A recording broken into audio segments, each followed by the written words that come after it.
السلام عليكم ورحمه الله وبركاته. اخواتي وحبايبي عاملين ايه؟ يا رب تكونوا كلكم بخير وفي احسن حال يا رب باذن الله. فيديو النهارده ان شاء الله هقول لك ازاي بند المنظفات ما يبقاش حمل على مصروف البيت. خلاص بند المنظفات بقى بالنسبه لنا حاجه صعبه، بقت بتاخد مننا مصاريف كتيره قوي، خاصه اللي بيشتري حاجات من الشركات، اللي بيشتري مسحوق من الشركات، اللي بيشتري صابون سائل من الشركات. فالنهارده ان شاء الله هنقول على شويه حيل كده وشويه افكار ازاي توفري في في البند بتاع المنظفات. حاجات كده تعمليها في البيت ان شاء الله.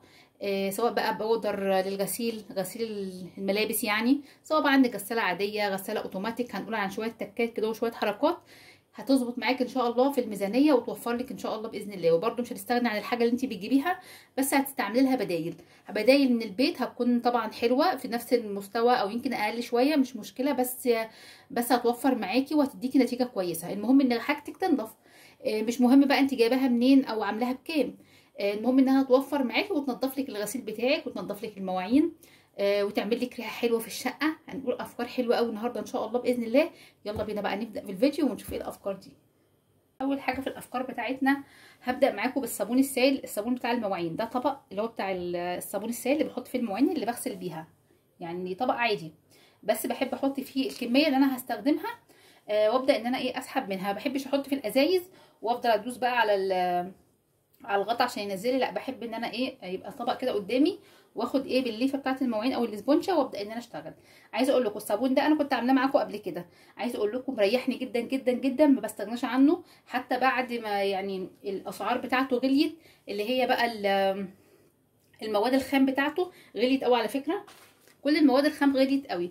فالاول كنت بجيبه مثلا، يعني الكميه اللي انا بجيبها كانت بتعمل لي مثلا 18 كيلو ل 20 كيلو، كنت بجيبها ب 60 جنيه، دلوقتي بجيبها ب 150 جنيه، فاصبح يعني الطاق طاقين او حاجه او اكتر كمان.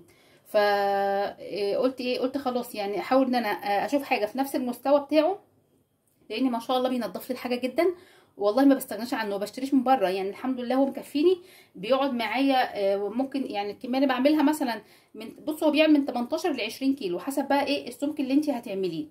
عايزاه سمك متوسط بتزودي شويه الميه، عايزاها خفيف بتنقصي الميه شويه كده. فبيقعد معايا حوالي 6 شهور او 5 شهور، يعني حلو جدا. وساعات بيقعد معايا سنه كمان، يعني من رمضان لرمضان ممكن يقعد معايا على حسب السمك بتاعه اللي انت عاملاه.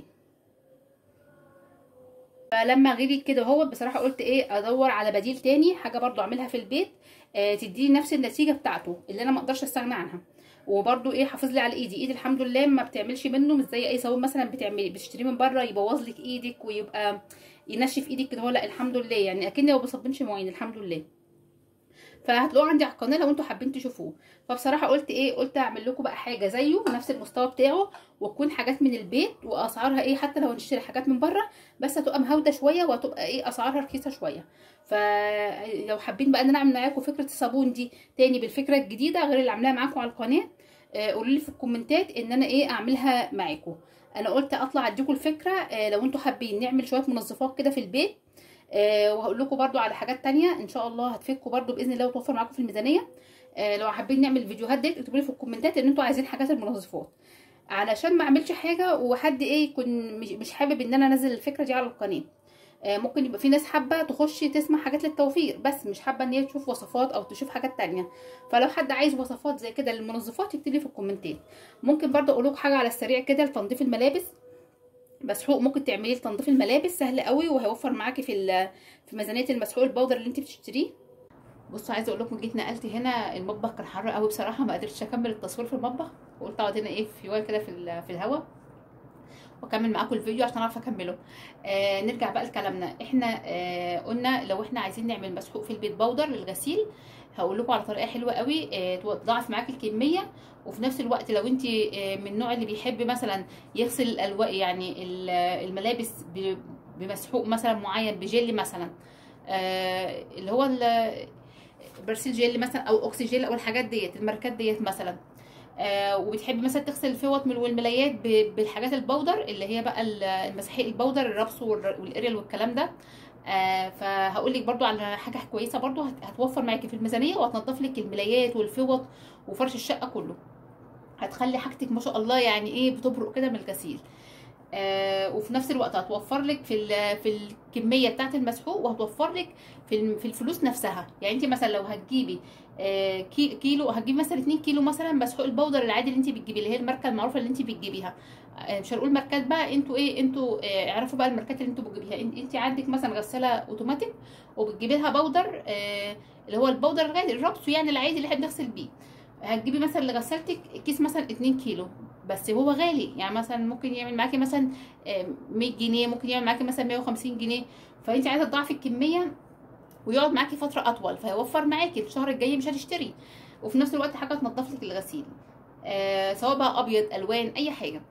هتجيبي بقى الكيس الاريال اللي هو ال 2 كيلو، وهتجيبي عليه كيس اريال من بره، او يعني الرابسو من بره، او البودر يعني هتجيبيه من بره كيلو من اللي هو الرخيص، اللي هو برده تكون شركه بس بتنزل حاجات يعني ايه باسعار قليله. وتجيبي برده بتاع الاوتوماتيك اللي انت تستخدميه. يعني هتجيبي واحد غالي وواحد رخيص، واحد مثلا ب 20 جنيه، ب 30 جنيه الكيلو مثلا يبقى عامل 20 جنيه، 15 جنيه في حاجات كده. وتروحي حاطه الكيلو ده على ال2 كيلو الاريال اللي عندك او الرابسو اللي عندك ده او البودر اللي عندك، كده الكميه ايه اتضاعفت، اصبح عندك 3 كيلو بدل 2 كيلو. يعني لو انت جايبه 2 كيلو ب 150 جنيه مثلا، كده اصبح عندك 3 كيلو مثلا ب 170 جنيه. فكده يعني ايه وفرتي في الفلوس. طب ازاي هينضف بقى؟ هتجيبي يا ستي كل معلقتين بيكربونات صوديوم، وتبداي ان انت تضيفيهم على الباودر بتاعك او المسحوق بتاعك، وتبداي تقلبيهم كويس قوي، وتحطيهم في علبه وتسحبي منهم بقى عادي. بصي الملايات بقى، فوط، فرش الشقه كله. لو انت من النوع اللي بتحبي تغسلي الحاجات دي بمسحوق، وبتغسلي مثلا الملابس بتاعتك بمسحوق تاني، ويستخدم على فكره في الملابس عادي. لو انت بتستخدمي الملابس بتستخدمي لها باودر مفيش مشكله. وممكن تعملي كده برده في المسحوق بتاع الغساله العاديه. هتجيبي المسحوق اللي انت بتستخدميه الاساسي بتاع الغساله العاديه اللي هي اليدويه اللي هو الغالي، وهتجيبي واحد من السعر الرخيص. بيبقى على فكره في الصبانات في حاجات كتير قوي رخيصه.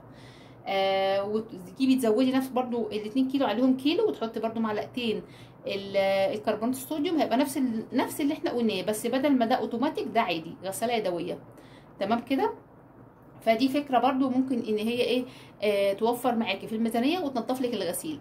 في افكار كتيره قوي. لو انتوا حابين ننزل حاجات زي كده على القناه، اكتبوا لي في الكومنتات ان انتوا عايزين فيديوهات المنظفات، وانا ان شاء الله باذن الله اعمل لكم حاجات حلوه قوي، تشكيله جميله قوي، افكار حلوه قوي هتنفعكم في البيت وتوفر معاكم كمان، وهتنضف لكم غسيلكم. يعني الغسيل الابيض ده لما بصوا ساعات بيبقى اليونيفورم بتاع ابني كده ايه مش نضيف قوي عشان هو ابيض، فبحس ان هو ايه عايز يعني كميه كلور كده محترمه. بس انا بصراحه ما بستخدمش الكلور او الكلوركس او الكلام دوت. بعمل خلطه كده حلوه قوي للابيض، بتخليه كده ما شاء الله بينور. يعني تلاقي كده الغسيل الابيض بتاعك كده هوت الناس كلها رايحه جايه تبص عليه، تقول لك انت يعني عامله فيه ايه من كتر ما هو ما شاء الله منور. فلو حابين حاجات زي كده اكتبوا لي في الكومنتات، وانا ان شاء الله انزل لكم المره الجايه باذن الله. بعد ما تكتبوا لي في الكومنتات اللي انتوا عايزين الفيديوهات دي انزل لكم ان شاء الله باذن الله. بس لو وصلتي بقى معانا لغايه هنا، اكتبي لي بقى كومنت حلو كده زيك قمر زيك بايديك الجميله ديت، ودوسي لايك بقى عشان الفيديو حد كتير يشوفه، وناس كتيره تشوف القناه وتشوف الفيديو وتستفيد بالفيديو. بس لو انت بقى اول مره يعني تشوفي القناه، اشتركي في القناه وفعلي رمز الجرس علشان اي فيديو ينزل يجيلك باشعار على طول. طب بتفعلي رمز الجرس منين؟ بكلمه الكل، دوسي عليها على الجرس اللي جنب كلمه الكل، هيبقى لونه اسمر كده اهو، تبقى انت كده فعلتي الجرس واشتركتي في القناه. بس لو عجبكم بقى الفيديو متنسيش لايك وسبسكرايب للقناه وتعليق كويس منكم، واشوفكم على خير فيديو جديد، ومع الف سلامه حبايب قلبي.